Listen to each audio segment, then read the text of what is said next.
We've been waiting and waiting and waiting, and finally here it is, the producer letter. Let's talk about it. Hello heroes and villains, welcome to Multiverse. So we finally have the producer letter we've been waiting for. We've known that we had a new producer for some time. Obsidian Chill did a video about this way back when, but we did not know who he was. And now we have a name, Kevin Kendricky White. So he's the new lead producer for DCUO. We had been wondering why is the producer letter being pushed back and pushed back and pushed back.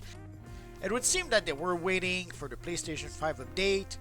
Today there was some maintenance and we finally got the PlayStation 5 update. Sadly there are some issues with the PlayStation 5 update. Miguel mentions that there is a hotfix that they are working on in order to be able to fix whatever issues they are. So if you want to try to avoid at least some of those issues, you may want to wait a bit before going back into DC Universe Online on PlayStation 5. You decide. Either you run the risk of running into some issues, or you wait a little bit until they try to fix the whole thing. So it would seem that that is why the producer letter was pushed back and pushed back, so that it could be released at the same time as the PlayStation 5 update. But obviously they were not quite done working on it, seeing how there seems to still be some issues with the PlayStation 5 update, although that was to be expected. At this point, sadly, whenever there's an update, you have to expect a whole bunch of bugs and some hotfix to come in later to try to fix most of those bugs, hopefully all of those bugs. We're gonna have to wait and see for that. So he does mention that he is aware that the update did come a bit later than expected, but then he does introduce the new creative director, Al Rivera, and the new art director, Scott Boyd. Some people pointed out that the new art director job was no longer posted on the Daybreak website, and now we know why. The new art director is Scott Boyd. I mentioned the usual stuff like he values everyone's commitment, everyone's feedback, their patience, but the one important thing that we have here is that they will be releasing 3 letters from the leadership throughout the year. So we can look forward to 2 more letters like this one later this year. Obviously, this is the plan, but as time goes by, sometimes plans change. You make a plan, execute the plan goes wrong, throw away the plan, and you make a new plan. But if the plan doesn't change, we should have 2 more letters coming this year to let us know what to expect from DC Universe Online. Also, we pretty much have a new crop of devs at this point. We got a whole bunch of devs that were, let's say, let go not too long ago. And we had some new devs coming in, so Al Rivera, Scott Boyd, and probably others we don't know about. So at this point, with all the devs that were let go, and those that left over time, and obviously those that left, the whole bunch of devs that left when Jackster left, at this point we pretty much have an entire new team of devs working on DC Universe Online. The one worry I would have about that is that there might be a whole bunch of institutional knowledge that could have been lost with all the people that left. I guess we'll see as time goes by, although there is still, I believe, a Red 5 who is still there, and maybe 1 or 2 others that I failed to mention. So we might still have a few older devs from the previous regime that are still around, but overall we can pretty much expect this to be a completely new set of devs. Now, will this be a change for the better? Will this be a change for the worst? We're gonna have to wait and see for that one. But in the news, he does mention that DCUO is now available with the new PlayStation 5 client. Xbox is on the way. There's episode 47 in May. Brainiac returns. That should have 2 raids. We did have a video not too long ago where there was basically a duo, an alert, and 2 raids, and of course, an open world. And now we know that it will be a DLC around the return of the evil Brainiac. And there's episode 48 in November. Oh, no, wait, in September. Although he does not really mention anything about the DLC other than we will get it in September. And of course, he has to mention the PlayStation 5 update. Again, there are some issues with the PlayStation 5 update, although I'm not sure exactly what those issues are because I did not go into the game just yet today after the maintenance. I saw some of the posts on the forums, so that is why I'm aware that there are some issues. But what those issues really are, I did not see them firsthand myself. So I will probably make a video about the PlayStation 5 update a bit later.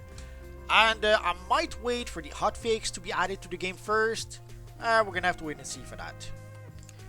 And it pretty much looks back at 2024 so far. So the 13th anniversary, the Attack of Intimidator, Love Conquers All, the Total Tool Time Capsule, the booster bundle that was released, and Mr. Mixes Pelix Mischief, which is just about to end or was ending today, I'm not sure about that.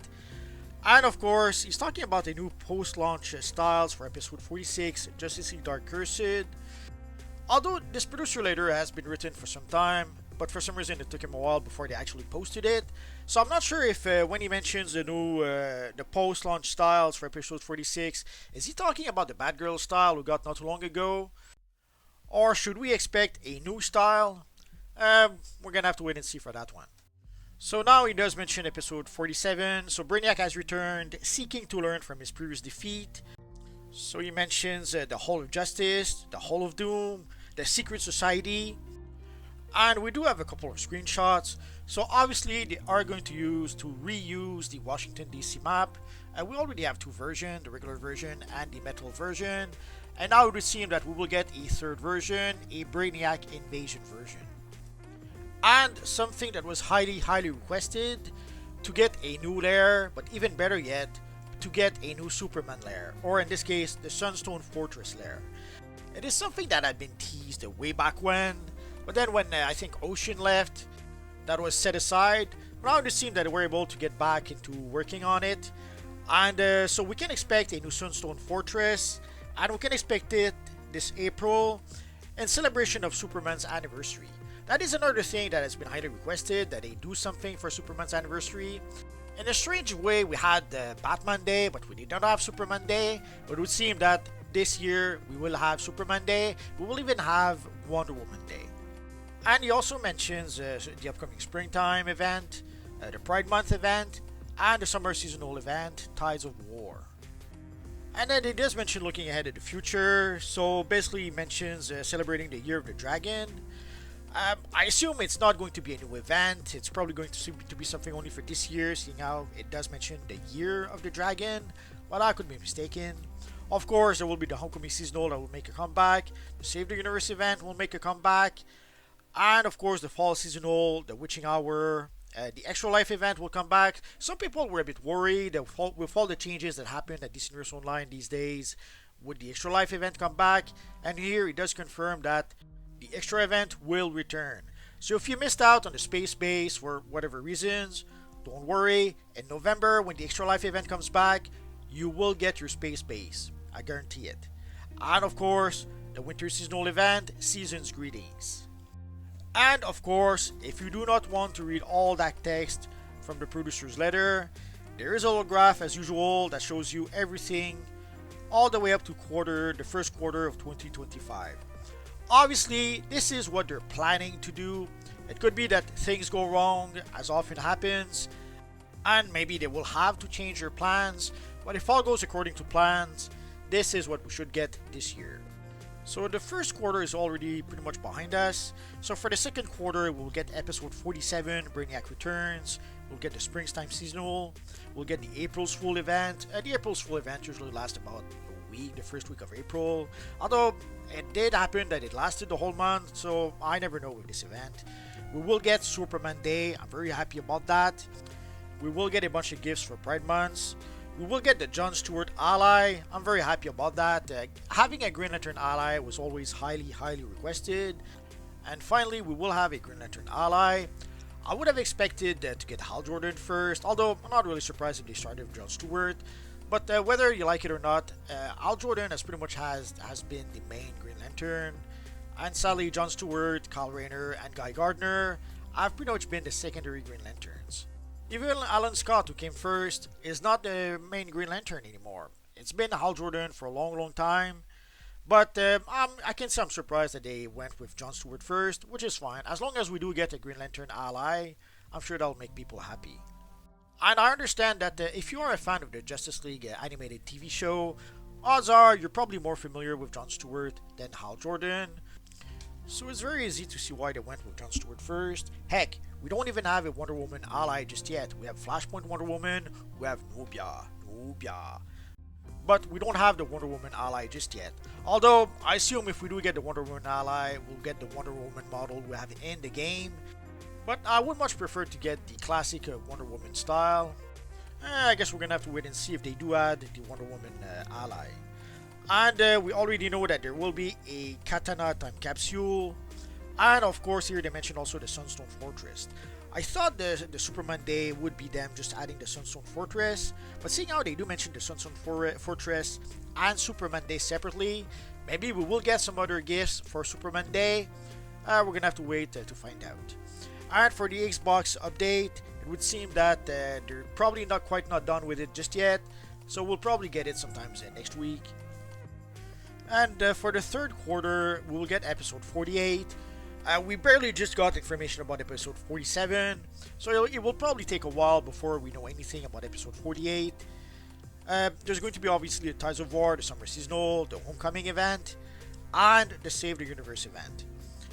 Year of the Dragon, I have no idea what that's going to be about. Hopefully we'll get information about that soon. Obviously we will get Batman Day as we get every year. And we already know that there will be a new time capsule, a new booster bundle, a new Resurgence Mega Capsule. Very often some of you guys will ask me, Multiverse, when will we get the next Resurgence Mega Capsule? Now we know. And for the fourth quarter of 2024, obviously we will get the Christmas Seasonal, the Halloween Seasonal, Wonder Woman Day. We had Wonder Woman Day once, and I'm not sure why we didn't get it afterwards. But hopefully from now on, we'll get Wonder Woman Day, Batman Day, and Superman Day every year from now on until the end of days. I guess we're going to have to wait and see for that. And of course, the Extra Life event does come back. So for those of you who are wondering, will the Extra Life event comes back? The answer is yes. We will get a new ally. They don't mention which ally, which is fine. We'll know that later. And we'll get a new booster bundle. And I'm sure you've noticed, there's quite a few booster bundles, some time capsules, some mega capsules. So they seem to be trying to monetize, to be a bit more aggressive in monetizing DC Universe Online. Personally, I don't mind if they do monetize the game by adding a booster bundle and time capsule, assuming that they do give us content. Like if they give us 3 DLCs per year, if they give us Save the Universe, if they give us Superman Day, Batman Day, Wonder Woman Day, I'll be very happy to purchase booster bundle or time capsules to pay for that content. But if all they give us is booster bundles and time capsule, and they don't give us DLCs, I won't be very happy. Now, from the looks of it, obviously this year we are going to get only 2 DLCs. Hopefully next year they are able to get back on track and they are able to give us 3 DLCs per year. We'll have to wait and see for that one. But I'm very happy to see that they are giving us a Superman Day in addition to Batman Day, and they are giving us Wonder Woman Day. The one thing that is missing that I wish they would give us is a Flash Week. At some point we had a Flash Week, which again isn't really a big event. It's just something that happened like halfway through February. But in February, it's pretty much a downtime for DC Universe Online. Sadly, in February, early March, it's pretty much dead in DC Universe Online. So getting Flash Week is a little nice thing that cheers us up to help us get through what is pretty much a dead time in DC Universe Online. I'm sure I've mentioned it before, but there's pretty much a cycle throughout the DC Universe Online. Basically, during the spring, we get a whole bunch of new stuff during the spring that brings back a lot of people. Then people leave for the summer vacation, so the summer is pretty much dead for DC Universe Online. Then during the fall, people come back and they get really busy around November, December, and then when we get Christmas, it pretty much becomes dead again. January brings back a whole bunch of people for the anniversary event, but as soon as the anniversary event ends, DC Universe Online pretty much becomes dead until we get the next DLC. Which is why it's been also even worse this year. This year, pretty much during the period where DC Universe Online is pretty much dead, not only did we not get Flash Week, there was this radio silence that usually February, early March is a pretty depressing period in DC Universe Online. And this year it was even worse because of the news of the layoffs and the radio silence. So now we finally got the producer letter, so that's nice that now the radio silence hopefully is over. And again, if we could get Flash Week for the month of February to give us a little something to get through the dead season of February, that would be nice. Now, I don't expect them to do it, but if they do it, I'm sure that it will make at least some people happy. And then we've got the first quarter of 2025. Right at the top, we can see episode 49. So now that makes me very happy because the wait from the last DLC from October until now was almost torture. So seeing how there will not be such a long wait between episode 48 and 49, that does make me happy. And of course, the whole cycle begins again. We have the anniversary event, Love Conquers All, and all that. But also, as you can see here, they've already scheduled a time capsule and a booster bundle. So again, we can see that they are being more aggressive in monetizing the game. Again, I don't mind if they are monetizing the game. I'll be very happy to buy some of those booster bundle and some of those time capsules if they give us content, if they give us DLCs. And again, hopefully, I'm hoping for at least 3 DLCs per year. And also for the booster bundle and the time capsule, if they want people to spend money to open booster bundle, they have to put desirable items in those booster bundle. If they want people to spend money for those, they have to put items that are at the very least requested. I wouldn't even say highly requested, but at least put items that people are asking for. If you put items that nobody asks for, who's going to spend their money on that?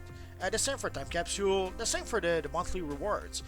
Yeah, the 21-day reward is supposed to be only like a bonus or something like that, but it is supposed to be the incentive to convince people to subscribe to DC Universe Online.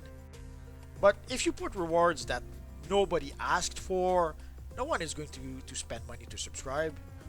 And the same with time capsule and booster bundle. You expect people to take money out of their pocket and give it to you, well, you have to give them something they want in return.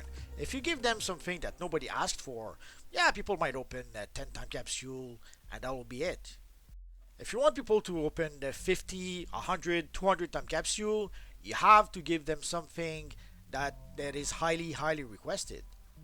Yes, I understand that the devs are trying to give us some sort of a variety, quote unquote. They could do that easily with the seasonals. Like, for example, we got the Mad Hatter hat as a 21-day reward. That could have easily been part of the St. Patrick's seasonal, and we could have had a better reward for the 21-day reward. For example, for one of the time capsule, it would seem that it will be a Katana time capsule. Personally, I kind of like Katana, but she's a pretty obscure character in the DC universe. I know her from way back when there was Batman and the Outsiders. I remember that comic from when Jim Aparo was drawing it, and then later on it was Alan Davis, I think, who took over. And I kind of like Katana from way back when. I even liked her when I saw her in the Arrow TV show. In the Suicide Squad movie, not so much. But although I like the character, at the end of the day, nobody knows that character. Now, I understand that they want to add a diversity to the content, but again, for something like the time capsule, where you actually expect people to pay money to get those time capsule, I would go with an A-list character as opposed to a D-list character like a Katana. Now, I am sure that there are at least 3 people who will do the happy dance because they are Katana fans, but for most people, that doesn't mean anything.